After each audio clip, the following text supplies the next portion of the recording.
केंद्रीय मंत्रिमंडल की बैठक आज शाम 7 बजे लोक कल्याण मार्ग पर होगी। इसके अलावा आर्थिक मामलों की मंत्रिमंडलीय समिति की बैठक भी आज शाम होगी।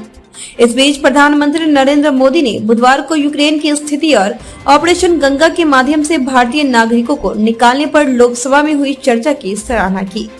उन्होंने कहा कि चर्चा के उच्च स्तर से पता चलता है कि विदेश नीति के मामलों पर आम सहमति है, जो विश्व मंच पर भारत के लिए अच्छा है। दरअसल पीएम मोदी के निर्देश पर 4 केंद्रीय मंत्री यूक्रेन से सटे देश गए थे।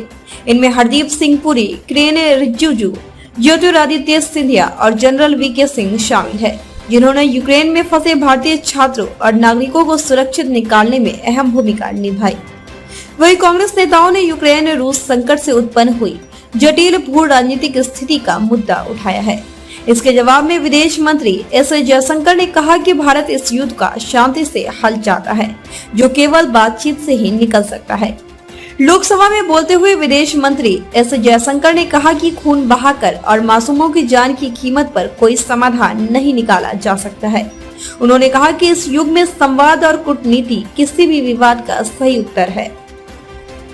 अगर भारत दोनों देशों में इसके समाधान में कुछ कर सकता होगा तो वह जरूर अपनी भूमिका निभाएगा। मंत्री ने कहा कि अगर भारत ने एक पक्ष चुना है तो यह शांति का पक्ष है। यह हमारा सैद्धांतिक रुख है और इसने संयुक्त राष्ट्र सहित अंतर्राष्ट्रीय मंचों और बहसों में लगातार हमारी स्थिति का मार्गदर्शन किया है। इसके अलावा विदेश राज्य मंत्री डॉक्टर राजकुमार रंजन ने सोमवार को यह जानकारी दी कि भारत श्रीलंका में चल रहे आर्थिक संकट से निपटने में मदद करने के लिए भोजन और ईंधन भी उपलब्ध करा रहा है। अंतर्राष्ट्रीय मुद्रा कोष की रिपोर्ट के अनुसार भारत ने खाद्य सुरक्षा योजना, प्रधानमंत्री गरीब कल्याण अन्न योजना के माध्यम से अत्यधिक गरीबों में वृद्धि को टाला है। IMF के अनुसार 2019 में भारत में अत्यधिक गरीबी PPP 1.9 प्रति व्यक्ति से कम 1% से कम है और यह महामारी वर्ष 2020 के दौरान भी उस स्तर पर बनी हुई थी।